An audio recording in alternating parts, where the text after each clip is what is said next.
It feels like I haven't done this in a really long time and I don't know where to start. When really, I've made so many videos, I've started them, just never finished them, never edited them, never felt like they were good enough. But yeah, I am trying to get back into things as I'm trying to stir my coffee here. So I'm making this video kind of discussing dealing with burnout and making a difficult decision about my work. So I know it's been a while since I have made a video, but I'm trying to get back into things. I'll do another video about dealing with depression, YouTube, and kind of go more into my finances. Just discussing what I have done since my last financial video. I made a series if you want to go and check that out. Telling you guys all about all the debt that I have accumulated and have been paying it off and giving updates about that. But yeah, where I've essentially been in a little bit of an emotional slump, not feeling creative, burnt out. I also, after my last video that I posted like 3 days after, I think, I was getting amped up to like start filming more. I was like recording myself, blah, blah, blah.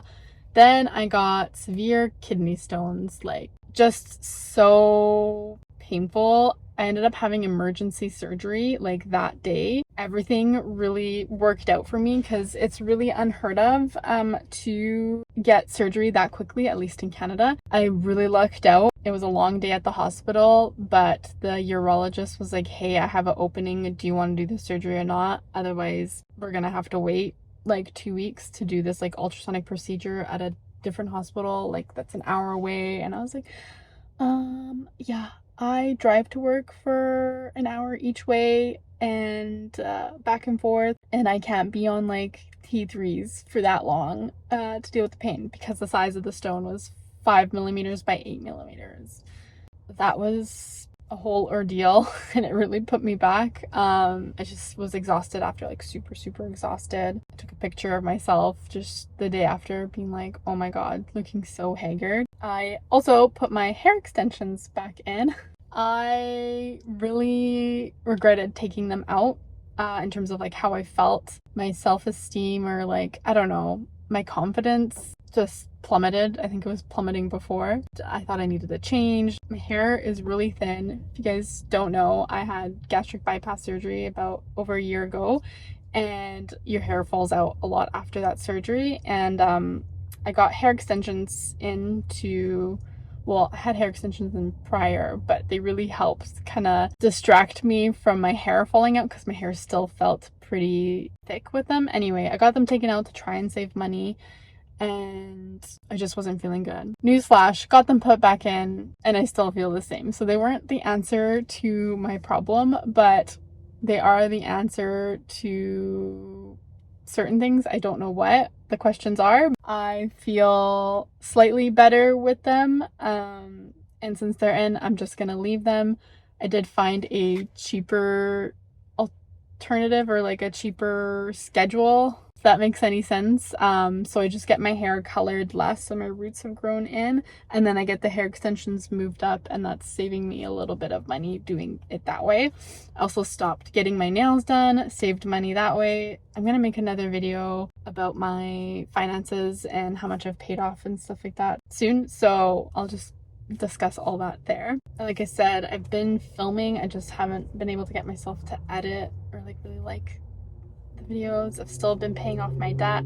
I had this crazy idea that, when I thought of it and tried to plan it all out, ended up giving me so much anxiety and stressed me out that I knew it was not a good idea. So I had this crazy goal to try and pay off my line of credit by the end of this year. So when I started planning it, that was the beginning of September. It's like the beginning of October now, and that would have given me about 4 months to pay off about $13,000.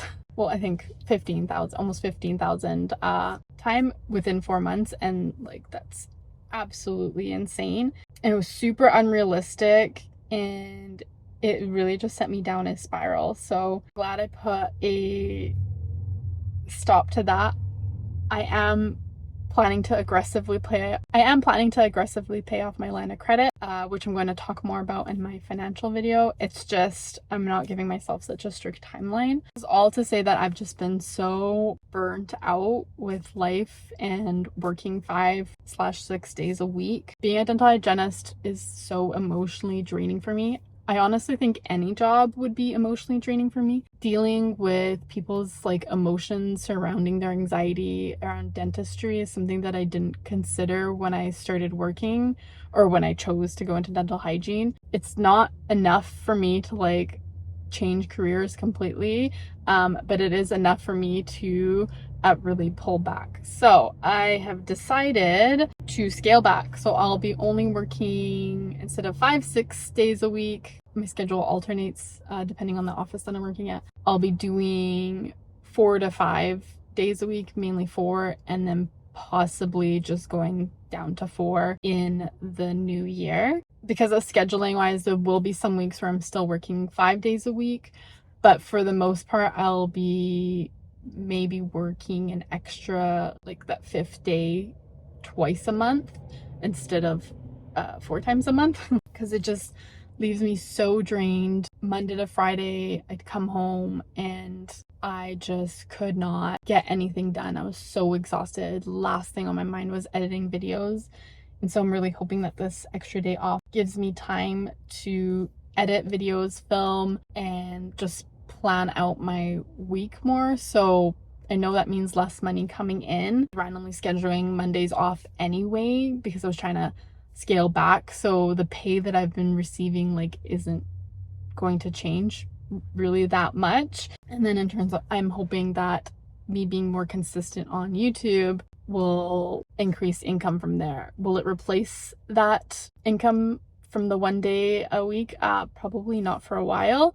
I would hope so, would like to soon. That'd be really great. I think I need to scale back to be able to stay in the game consistently, as opposed to just completely burning myself out and giving myself so much anxiety that I can't even like work, period. Going to dental hygiene, or you're just graduating, starting work, please listen to me. If you know that you're the type of person that doesn't do well Monday to Friday, or even if you've started doing 5 days a week, 6 days a week, think really hard about it. Don't do what I did. It will burn you out. I've lucked out that I've lasted this long because I already know multiple people from my graduating class that have extremely pulled back, or they're already looking into doing something else. Be prepared. It's going to be tough on your body. You're going to have to get used to the aches and pains. Just something that I took a little bit more seriously when I heard other people saying, careful, burnout, because being a hygienist is extremely tough on your body. So other plans for dealing with burnout, other than cutting down work, I'm going to create a new schedule, figure out what works for me. I do know that I work better in the mornings, energy-wise, mentally-wise. I'm trying to rearrange stuff, like wake up earlier, get stuff done in the morning before I go to work, so that after work I can just spend that time relaxing, as opposed to waking up and relaxing in the morning before work, but then also having no energy after. I really want to time block, make sure that I am prioritizing the stuff I need to prioritize, because every time I don't do something I said I would, I am essentially like disappointing myself. And like, I have to live with me, right? And if I'm constantly disappointing myself by saying stuff that I would do, stuff that would benefit me, for example, how many times I said I was going to go vacuum my car before work and I just never could make myself do it. I did vacuum my car before work. Did I do that good of a job? No, because the vacuum sucked, but I did it. I managed to somewhat clean my car a little bit. But like that kind of stuff, like, oh, I'll do it after work and then not doing it, or I'm gonna go for a walk and then not going for a walk, like that kind of stuff really started to get to me, because you are the only person that's going to be there for you at the end of the day. So you keep disappointing yourself by not saying what you're going to do. I'm thinking, for me personally, it's like affecting my mental health. So that is one of my bigger goals for the end of the year, especially as the weather gets crappier. I know it's sunny right now. It's pretty warm in Vancouver, but the weather is a-changing, and I know it's going to affect me pretty hard, especially with the darker mornings. Like, I'm loading up on that vitamin D. Anyway, It's like the one little thing that I can do is if I say I'm going to do something specifically for myself, that I'm going to do it. Because when I say I'm going to do something for other people, it gets done. But for me, I don't know why. I just haven't been able to get myself to do it. It's a bit of a mind game. That was all a big bleh of where I've been and dealing with burnout. Hopefully it will be my like last update video for a while because I'll be posting more regularly. I'm gonna try. And if you see me wearing the same outfit, don't judge me. It's very hard for me to film in my house on different days, so I kind of have to utilize the times that I am able to film, which is like today, even though it's in my car. One day soon I'll be able to afford my own place, and I'll take you on that journey, and it'll be emotional, but one day soon, and I'll tell you guys all about it in my next financial video, so stay tuned for that. Anyway, you guys, I'm gonna leave that here. Thanks for watching. I'll see you next time. Bye.